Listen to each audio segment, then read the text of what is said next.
Greetings, everybody. Welcome back to the start of a new academic year. My name is Beth Novak. I'm director of the GovLab and the Burns Center for Social Change at Northeastern University. And welcome back to our next season of Rebooting Democracy in the Digital Age. We are recording, as you can see, and streaming. So thank you for joining us for our first session. And what we hope will be an exciting year of talks from visionaries, from change makers, technologists, activists, thought leaders, and others who are talking to us about the ways in which they are using technology, in particular AI, to strengthen democracy and improve governance.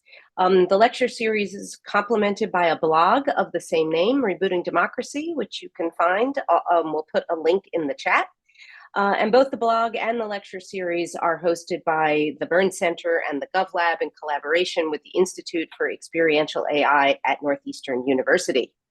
Today, I am very thrilled to welcome a truly leading activist and innovator, investigative journalist, David Lesher from Cal Matters, who will be showing us in just a moment the Digital Democracy Project. So we are kicking off our year with a little show and tell.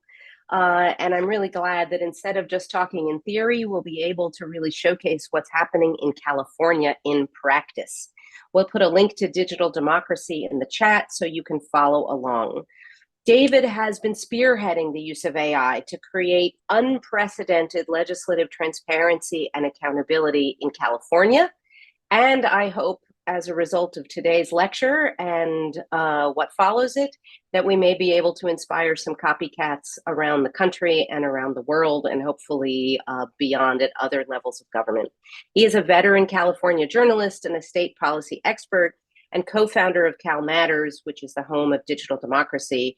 I'm going to put his extensive and impressive bio in the chat so that instead of taking any more time away from him, I'm going to pass it to him to do demo, but let me say for all of you, we have two forums for your engagement and conversation here.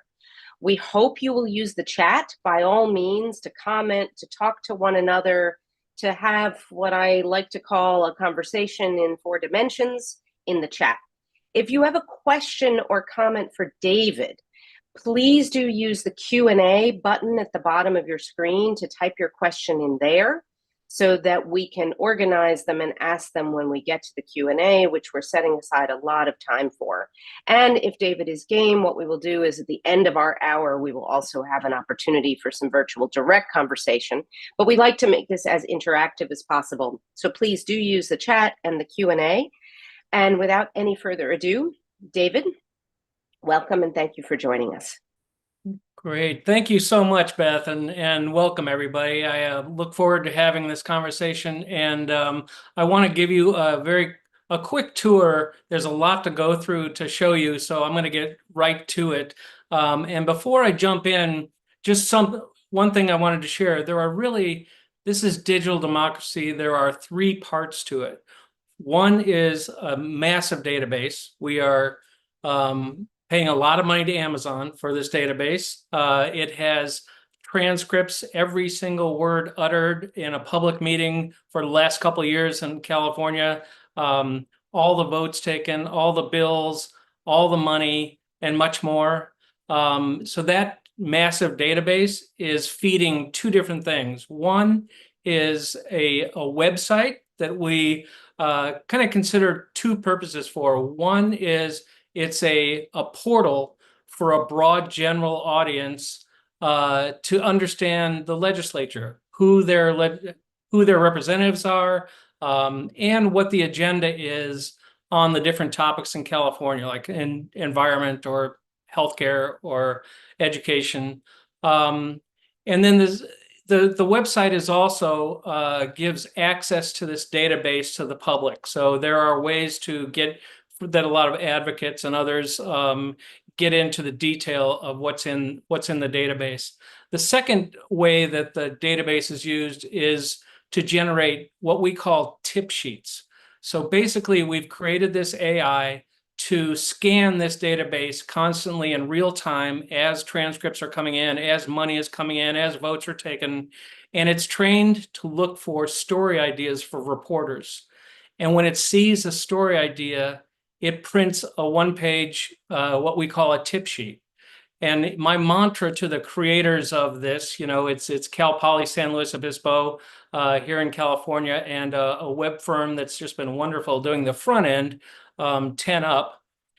My mantra has been that I want the reporter at the Modesto Bee in California who doesn't really know the legislature really well and who doesn't have a lot of time can look at this tip sheet and see a story that they can turn around in a couple hours, so that we can just create more transparency and more coverage and more attention to these people and to the policymaking process.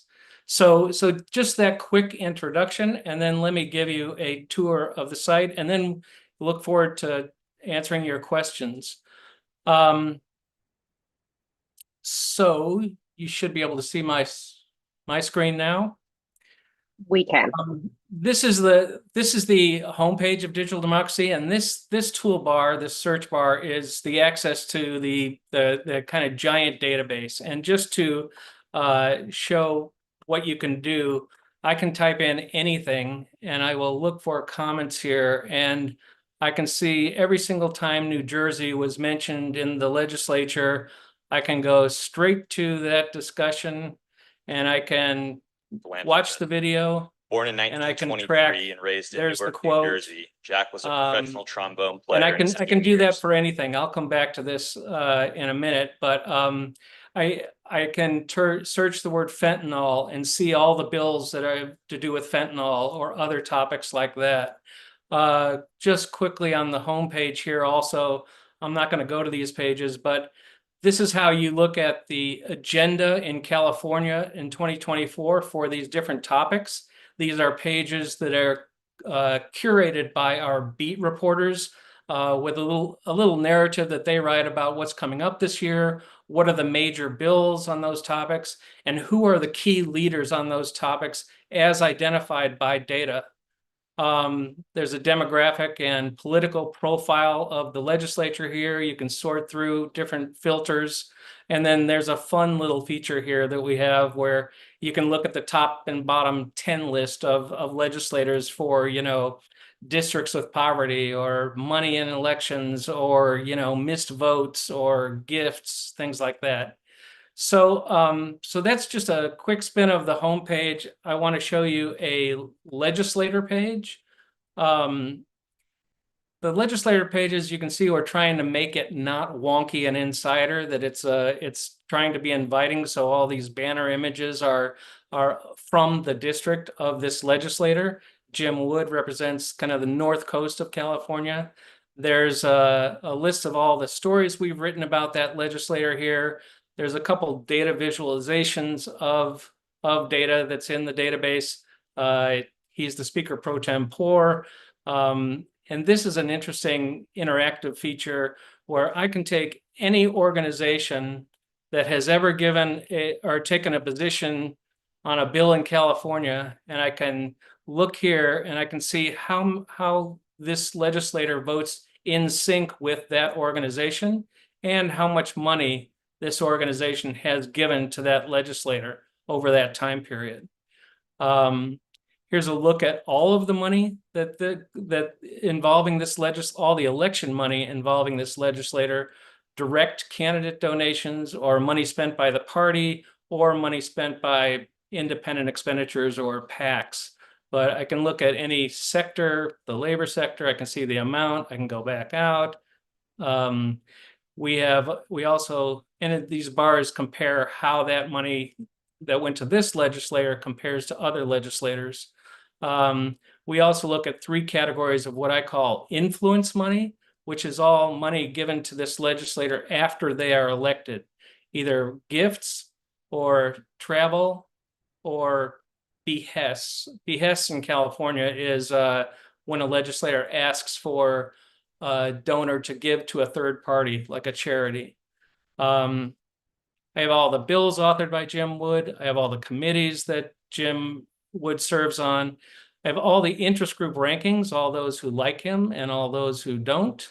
There's links to all of the most significant times this legislator has spoken most recently. and then a profile of the district, both the voter registration, some of the census data about ethnicity and age, and election results, and the map, where you can see he represents the North Coast. And then I want to jump to a bill page. I'm just going to click here. Okay, this is a floor vote. So I'm going to go to the bill page first. Every bill introduced in California for the last several years will have a page like this. There's a status bar that shows you, where the bill is in the process. You can look at the text of the bill. You can look at votes, all the votes taken on this bill in each committee. You can see, how the vote, who voted for, who voted against. You can see supporters and opponents of this bill. And there's a date that links to the source of that position that they took. And it is either links to the transcript where somebody representing that organization took that position in a hearing, or to the bill analysis where that position was registered in writing to the committee. And then we also have, I should go, stories that we've written about this bill are here as well. And then there are links to all the video and transcript of all the other times that this bill was considered at different points in the process. So that's a bill page. Now I want to show you a hearing page. The hearing page, this is the Senate Health Committee hearing on June 26th. You can see here the agenda of all the bills that were considered at this hearing. What we're looking at is the discussion just about this one bill, AB 3129. I can click right here. Maybe my colleagues will come down to straight this. to the video of or the hopefully beginning somebody's of listening that bill somewhere. discussion. Hope so. And you will Appreciate your see, optimism on this too. Jim Wood, the author, comes up and starts Thank you, to Mr. speak. I can jump ahead in the transcript, and the video will jump ahead at the same time. I can click here and I can copy a link directly to this point in the transcript and use it to paste in my story that I write or social media. So somebody can come straight to the video and the transcript. You can also download the transcript right here. And that'll be just the transcript for this bill discussion. I can see everybody who spoke in this hearing, and everybody who has ever spoken in the legislature for the last couple of years. There's a web page on digital democracy for that person. And every bit of data that we have about that person is collected on that page. Any position they've taken, any testimony they've given, any money they've given. So if I look, here's a person page. It shows you when the testimony was. I can link to the video if I want. This is a lobbyist who works for Capital Advocacy. Here's who they've represented. Here's all their past representations, and here's the video to their testimony. If this person had given money, that would be there as well. So that is the hearing page, people page, bill page, legislator page. The last thing I want to show you is another way to get at the database is through these different directories.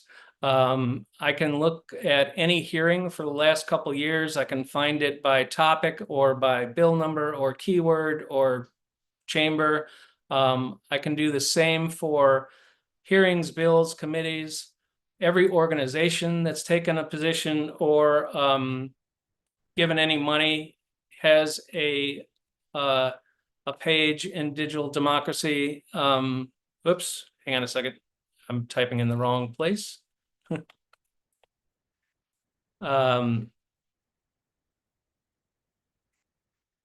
So as if you know data, you also know that the way these organizations are recorded in different databases across state government is not all identical. And so one of the ways we are dealing with that is listing on their organization page all the different spellings that we are assigning to this organization. So we're trying to be transparent, and if we got anything wrong, we haven't had too many, but there are people who have called and said this is why that shouldn't be included there. But it's one of the problems with tracking all this data with the quality that we have right now. But anyway, this is the California teachers page. These are all the people who have testified or taken positions representing CTA, and I can click through to their individual pages. Here's all the CTA lobbying representations, all the positions CTA has taken on bills, all of the money the CTA has given to legislators, and links to all of the hearings. And then David, could I interrupt you for a second just to Yeah. have you clarify for this group, which is so interested in AI, how AI is, where AI is being used here? So I was just about to get to that. Awesome. The tip sheets are, hang on a second. Hang on a second. The tip sheets are where the AI comes in. The AI scans the database and it comes up with these story ideas for reporters. This is not going to be accessible for the public because kind of by definition, it is an AI generated idea that needs a reporter to check it out. But this is the portal that you'll sign up for as a reporter. You can create your own profile here about which legislators you want to cover or follow, or which topic you want to follow. All these cards are different tip sheets that will assign to your default filters. Just quickly, this number is a reflection of the quality of the story idea. I can talk more about that, but we're trying to sort out the tip sheets so the best ideas are at the top. And then just lastly, I just go through one of the tip sheets. So this is all generated by AI. This is a bill discussion about AB 236. The artificial intelligence identifies that, here's a state senator who was in favor of a bill that one of the major donors to this legislator was against. The story idea describes what the bill does. It's an interesting bill, actually. It's about hedge funds and buying healthcare facilities.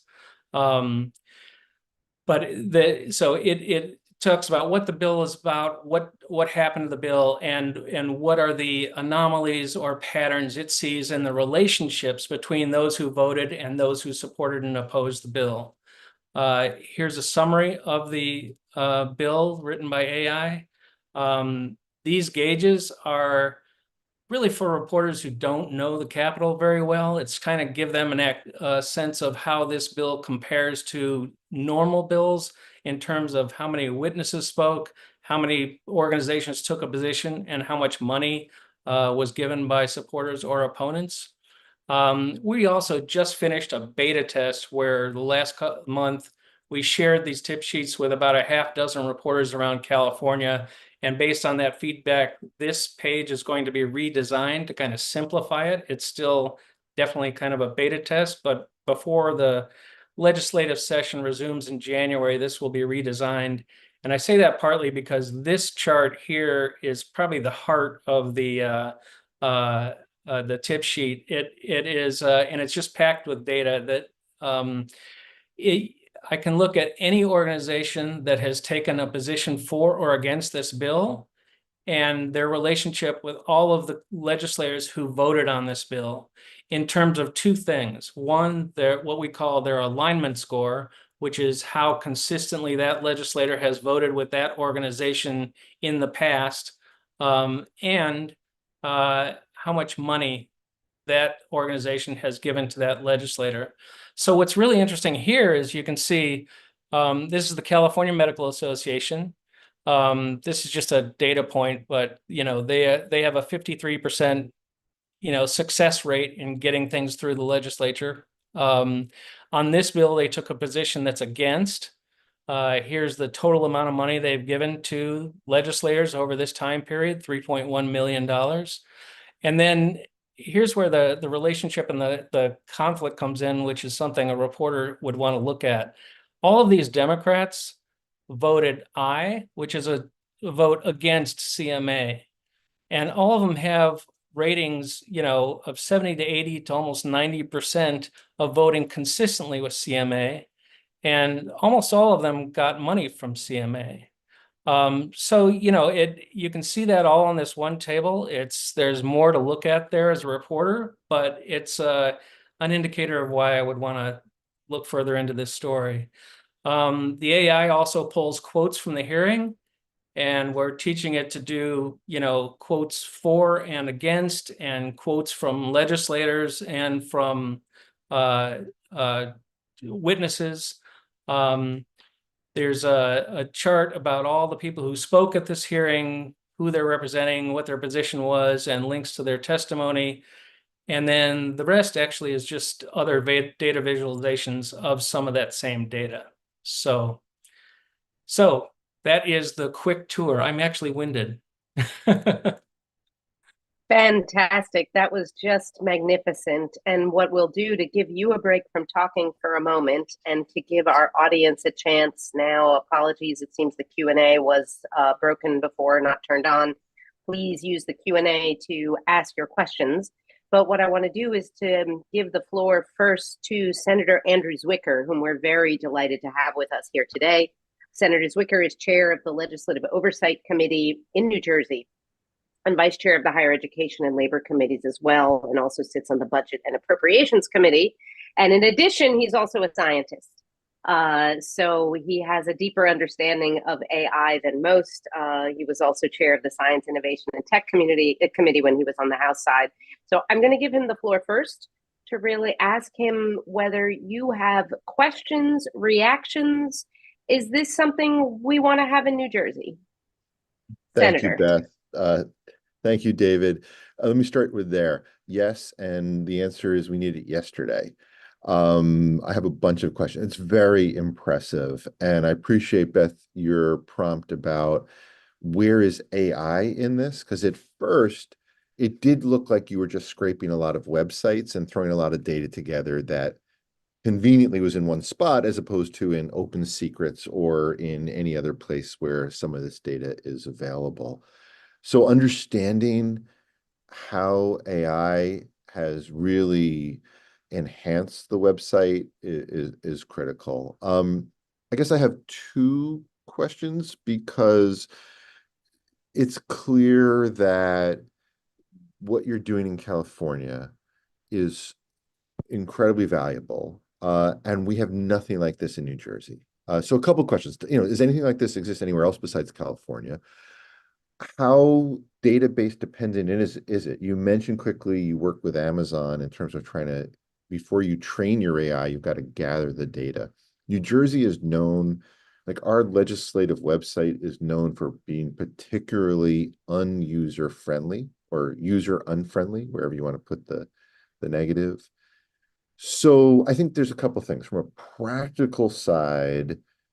How California specific is what you've done, because it really leads to how do we export this into other states? You talked about follow the money quite a bit, but you're also talking about following the legislative process in a one-stop shop. So that's just tip of the iceberg questions I have, but let me just stop there and get your reaction. So we are taking this to other states. We're in that discussion right now, and we're looking at, the sources of data in other states. I would say too that the Cal Poly team that built the back end, the database, actually had a kind of what I would call a V1 of this up and running in 2015, and it ran for 3 years in Texas, Florida, New York, and California.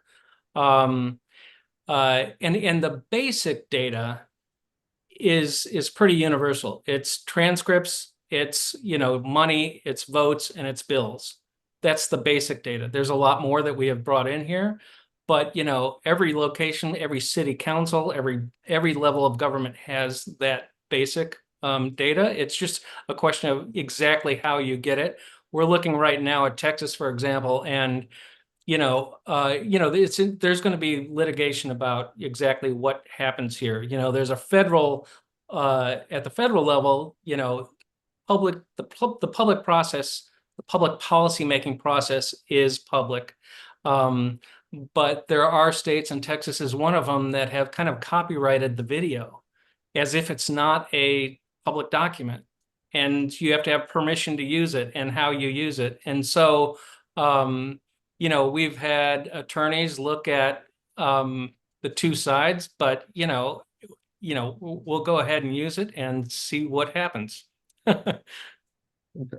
Yeah, and well, just one more follow-up question. I'm sure there's plenty of others. And just as an aside, a few years ago, I had to get through the legislature a bill to mandate how normally publicly available data is shared with the public, so that in this case, it was related to gerrymandering and redistricting.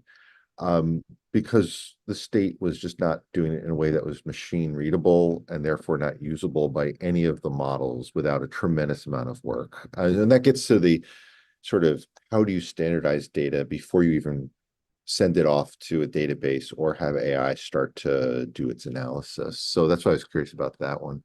I think the second follow-up question is, what advice do you have? What does New Jersey need to do?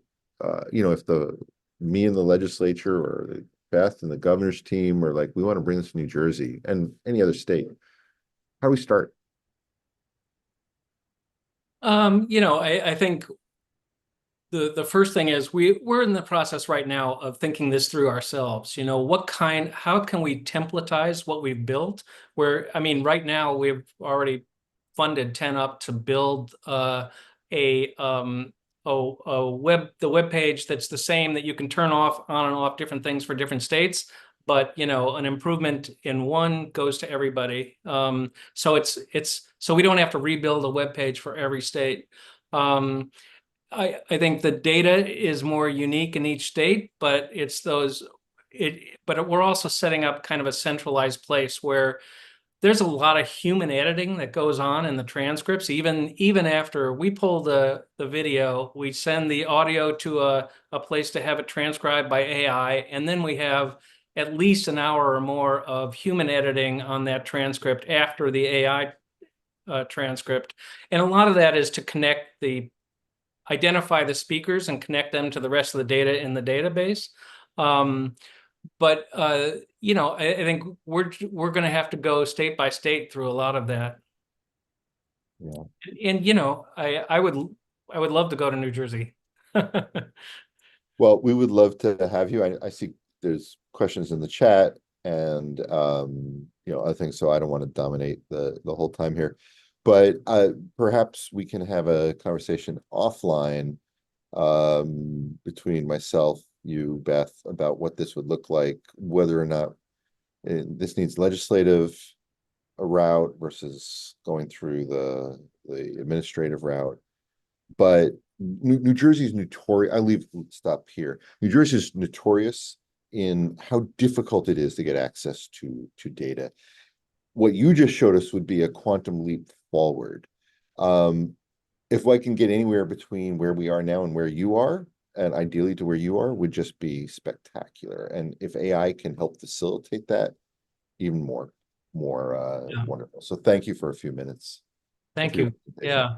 I would say some of this data we have to manually collect because it's on paper and it's written in a way that you can't scrape it. So we literally have college students and pizza and a dashboard to digitize it. But yeah. Apropos of college students, we have a number of them who I hope will ask questions in the room, but I want to thank the Senator for coming and joining us and being willing to come and see this. And I think your time was well spent. I'm sure you now agree. But I appreciate your coming on faith that there was something worth seeing that would happen here. And there definitely is. Apropos of the Senator, I want to ask you, though, I know this project is relatively new. but how has this added level of scrutiny changed politician behavior yet? At the very least, maybe this top 10 talkative award that you now have. How is it changing what politicians do? How is it changing yet what the public does? Or is it too early to tell? It is really fascinating. I mean, it has it's only the tool just became available in April, and we've been using it internally since April. But the talkative point is it went viral right at the very beginning. That we started seeing in transcripts of different legislators talking about who was the most talkative in the legislator, and they were competing. So anyway. Another thing that had a big impact and that I think is going to change some rules in the legislature is we did an early story looking at every vote cast in the legislature for the last 5 years, and it was over 1 million votes. And we could just look at every one of them. We could see exactly how many times there was yes vote, no vote, or a no vote, or the person didn't vote. And we found, to our surprise, and I think to a lot of people, the Democratic Party votes no less than 1% of the time, which kind of makes the process look like a rubber stamp because, I mean, honestly, a lot of work is done before it gets to the public meeting. But that has prompted some legislators who are going to introduce a rule change next year about no voting and voting no. So that's amazing that people vote no less than 1% of the time, so as not to be on record. As I put an article in the chat just for people's benefit that whether you sent me or I found the CBS article about the gun violence hearing or the opioid hearing that makes this point, I think, quite clearly. Okay, you now have a zillion questions in the Q&A, some of which are clarifying questions and some of which are not. So I'll give you a chance to kind of take a look at them, but let me maybe ask you, John Gastel, professor at UPenn, asks, what happens when the AI gets something wrong? Is there a pattern to the errors? And when corrected, do that variety of error repeat or all but disappear? So, good question. I was going to bring this up. So this is not an LLM. This is not like ChatGPT. This is a custom-made AI tool that was built at Cal Poly, and it's limited to scanning this database.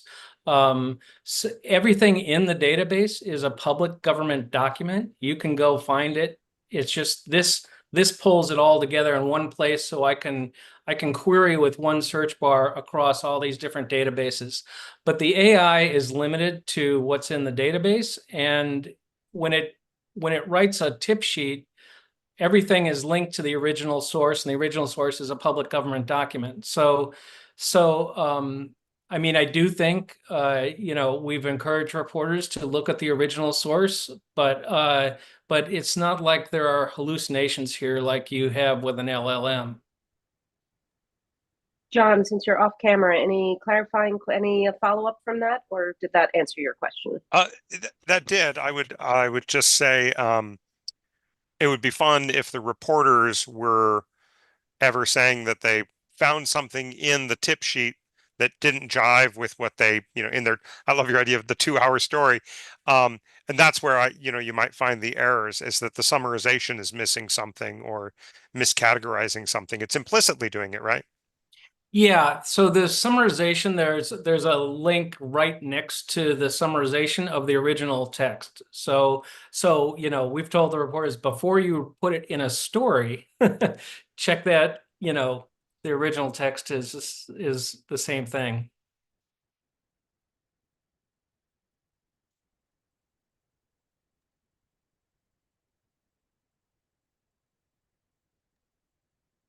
You're Oh, muted, sorry, Beth. I'm on mute. Sorry, I was saying nice things about you, John, so I just won't do that now. And we'll keep going again. And so you have another question here from Shimon Waldvogel. Happy to see you again. One of our regulars in this series, who asked whether you can discuss the funding and how are you going to maintain financial support going forward. It appears that more than 90% of your revenue is donors and foundations. How do you make this sustainable? And I would add to that, is it, you're an investigative journalist, so coming at this from the outside, is it something that you'd be willing to let the legislature pay for if they were so inclined? I'd be open to that. I don't know if you've followed in California, there's a bill to get money for the media, and in the testimony, they specifically cited digital democracy as an example. The funding, there's two primary funders of digital democracy. It's the Knight Foundation and the Arnold Ventures Foundation.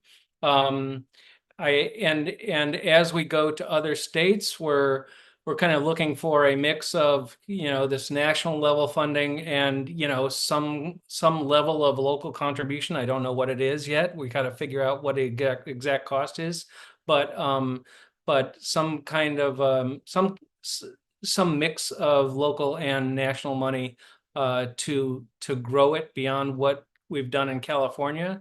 Cal Matters, all of our money comes from philanthropy, almost all. We have, about 5% is corporate sponsors, and but the rest is all foundations and individual donors and membership. And the Cal Matters budget now is about $15 million a year.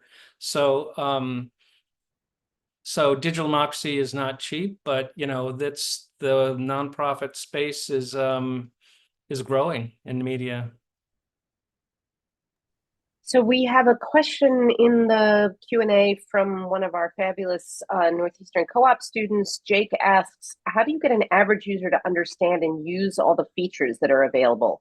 There's a large number of capabilities that can be utilized, and he wonders, I imagine, and Jake, I don't know if we can spotlight you here, but he's wondering about, how do you explain all this to people? Is there training?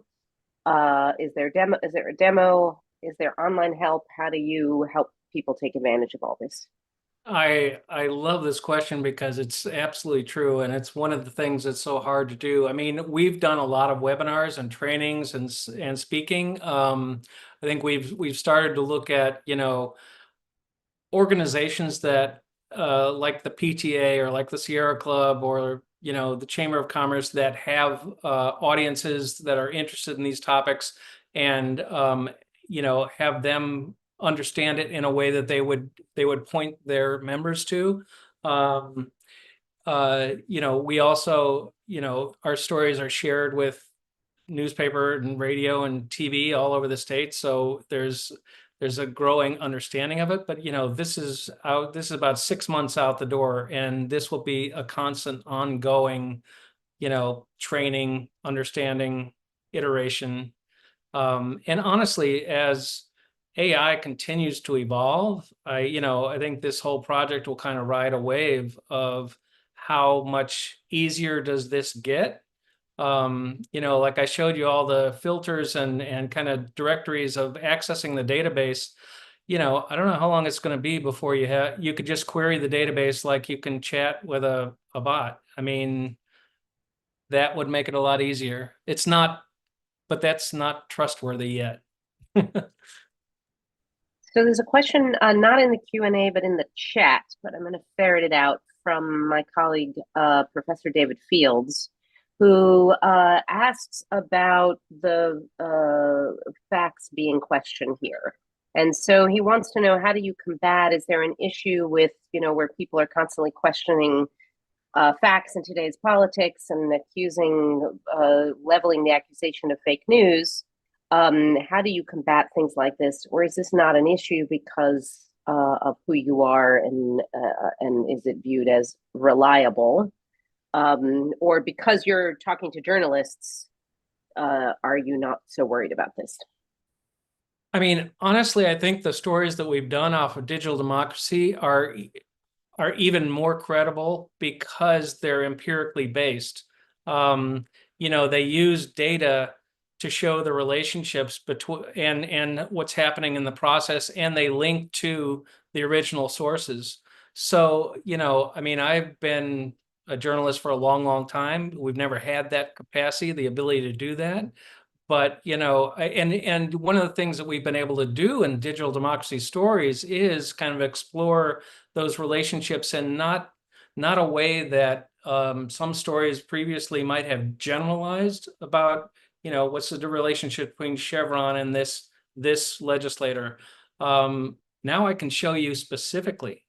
And so, we haven't had too much question about misinformation from digital democracy yet, but I think it's one of the things that I think about, how it can help increase credibility. So there's a quick clarifying question from Joe Jermuska at Northwestern, not Northeastern, who wants to know if any data is available for bulk export or via API for other kinds of analyses. There will be.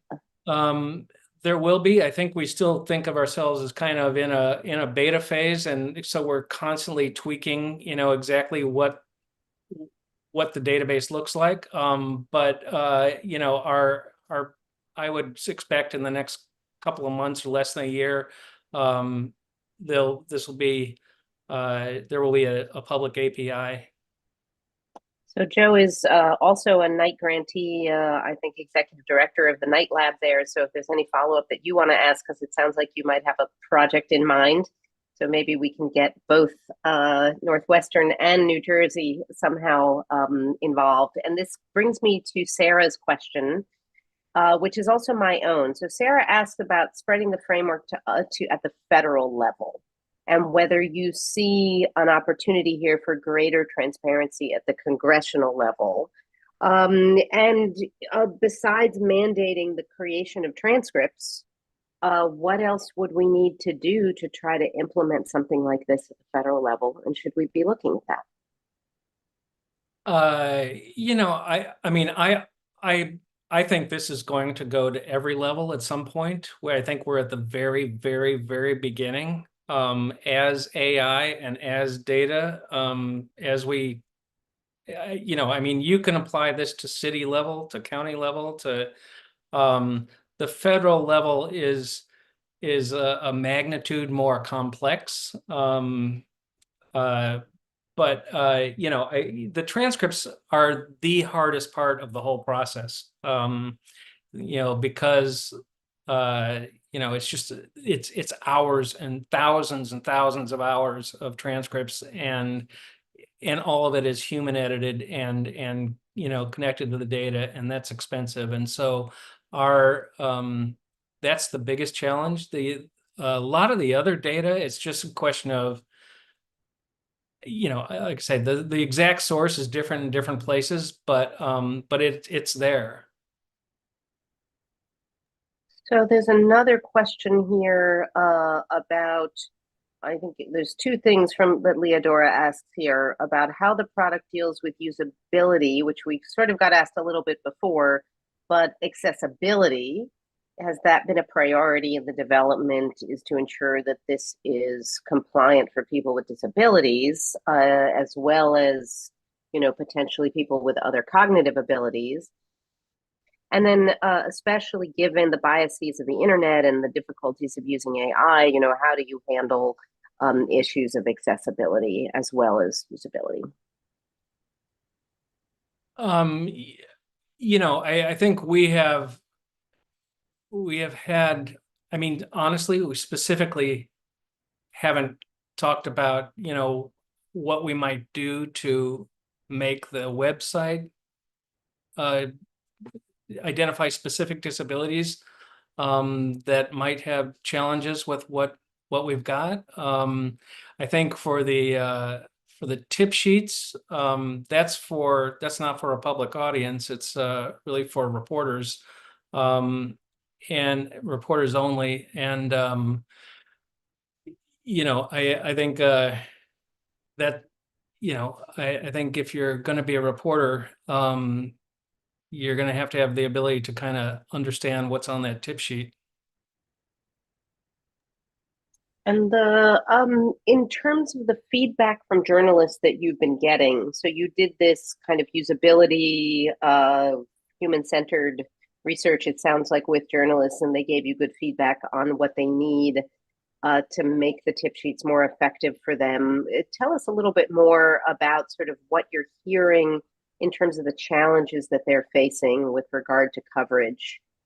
Or put another way, sort of going beyond the technical or just the design, what are the challenges really for democracy in California when it comes to legislative transparency in this current media climate where there are just not as many reporters covering state and local issues? What challenges are they facing, and what features does that imply that you need to help to deliver here or would like to deliver? So the challenges are huge, which is one of the reasons why we're building digital democracy. For most legislators in California, there's 120 of them. There is little or no coverage at all.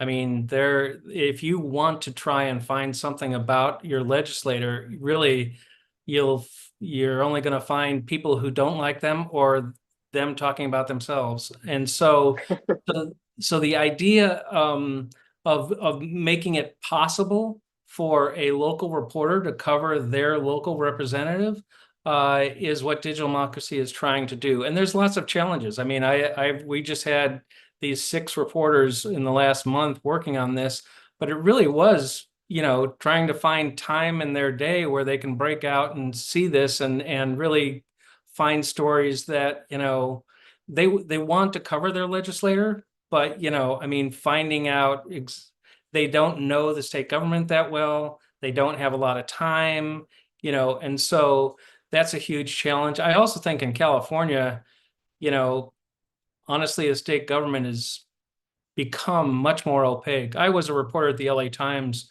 covering the state for many years, and the policymaking process is much more opaque than it was before. And so that's a challenge.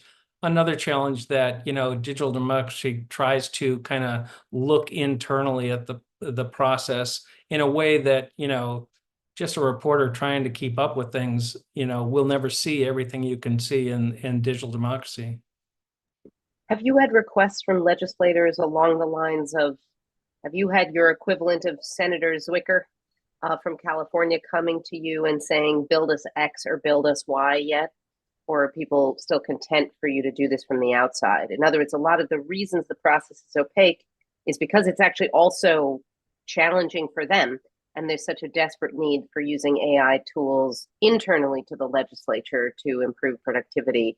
Are you getting requests to help redesign how the process works internally? We've had some. I mean, I had a senator say that she wants to explain her votes more in committee now that she knows it's easy to find out what happened there. I think I've had a request from campaigns to find out about their opponents, things like that. So But in terms of tools, are you getting requests to bring these tools inside or to do other things given your knowledge, obviously now, both the law and policymaking process and the AI? No, we haven't had requests like that yet. I mean, I still think it's pretty new. I think a lot of, it's only been up since the middle of the session. And we'll see if that starts coming yet. So we had a question, and maybe it's worth clarifying. Prasoon asked a question about the CCPA or the privacy regulations in California. I'm not sure, Prasoon, if you want to clarify the question, but I assume there's no issue here because these are all public hearings. These are politicians speaking publicly, and so these are transcripts that are required to be captured by law. Prasoon, was there another aspect to the question? Please feel free to clarify it if we're missing something here.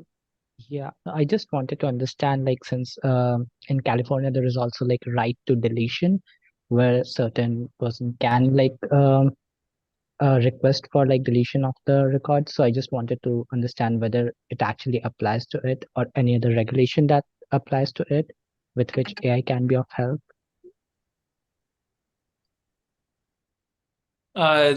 we actually had a ballot measure that made all of this especially publicly accessible. All of the video has to be public, every single hearing, and the video has to be posted and available publicly within 24 hours. So that's all accessible because of a ballot measure.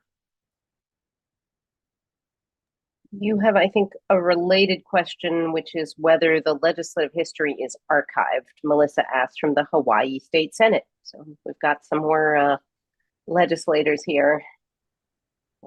So legislatures. If the legislation we've been following is archived? Melissa, do you want to clarify your question? She just writes, is the legislative history archived? Yeah, Which, my question is basically, I know doing research, I actually, I'm a chief of staff for a senator here, but doing research on legislative history and it could be somebody that's no longer in office, but as far as the history of a bill enacted or whatever, and who voted, who testified, stuff like that, is that archived on this digital democracy? Yes. Because that's important to reporters too. It is for different databases have different time points. For money, we have every dollar back to 2015. For the transcripts that have been having this human editing, that only goes back till 2023. The legislation, I believe that goes back 4 or 5 years, but it's a good question. I mean, you can anyway, we have about 4 or 5 years of the bill data, and the transcripts are just a couple years. so I want to ask you what may be a final question, given the late hour, is to ask you just to reflect for a moment now on what does democracy look like if you're already successful, if you continue to be successful, if this grows, if this spreads.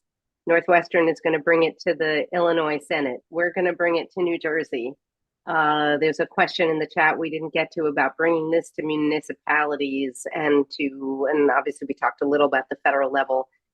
From your perspective, how does the lawmaking process look differently, or how does journalism and how we behave as journalists in a democracy, how does democracy improve as a result? So it's a great question, and I don't have a perfect crystal ball, but I can tell you, I think, I don't see how this isn't the future of journalism in an important way, because if you assume that artificial intelligence is going to be a game changer across sectors, basically what we're doing is training artificial intelligence on what the data is, what are the patterns in the policymaking process, and how does it work, and what does it look like when there's an anomaly, and what are the things that reporters want to know in the data? What should you look for? And so that's all training, and that is just going to go on and on and on. It's not going to, for years, and we're doing it at the state level, but there's no reason, like those 4 or 5 data points that I mentioned that are the basic foundation of this are at the city level, the county level, the federal level. And so I do think that, this project will kind of ride that wave. I do think, in terms of what difference it makes on democracy, I can just tell you, the policymaking process in California is profoundly different than it was when I was a reporter at the LA Times, and there was much more media coverage of the process. It was a much more public process that, the strategy for getting something passed was really to create more of a public initiative behind the measure, more momentum. And now it's a much more internal process. And actually, media coverage or public intervention is a distraction, because it's so internal. It's just counting heads about how do you get to where you need to be to get something passed. And so I think the more this kind of a tool can open up that process and make it more transparent and accountable, I think it will very much change how these decisions are made. Well, we're really excited to come along for that ride. And I think you have a lot of people here who want to continue to talk to you after this conversation. So if there's a best way to reach you, please share it in the chat or let us know how we can put people in touch with you.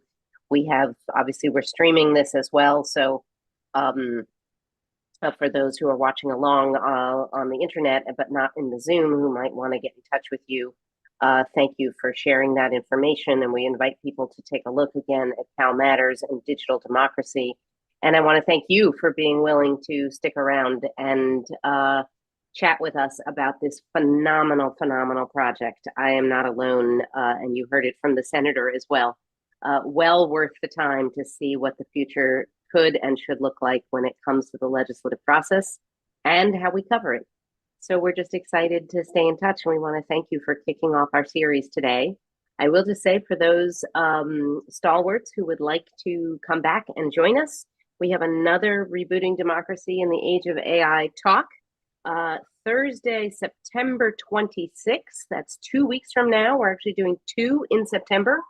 We will be joined by Frank McCourt, author of Our Biggest Fight, talking about a future of a public internet and what it means for democracy. So we'll put that information in the chat and a link to sign up, and we hope you'll join us for that and future events. And with that, I will wish everybody a wonderful evening, morning. We have people here for whom in Taiwan, for whom it's first thing in the morning. I see people here again in Hawaii, for whom it's a lot earlier in the day.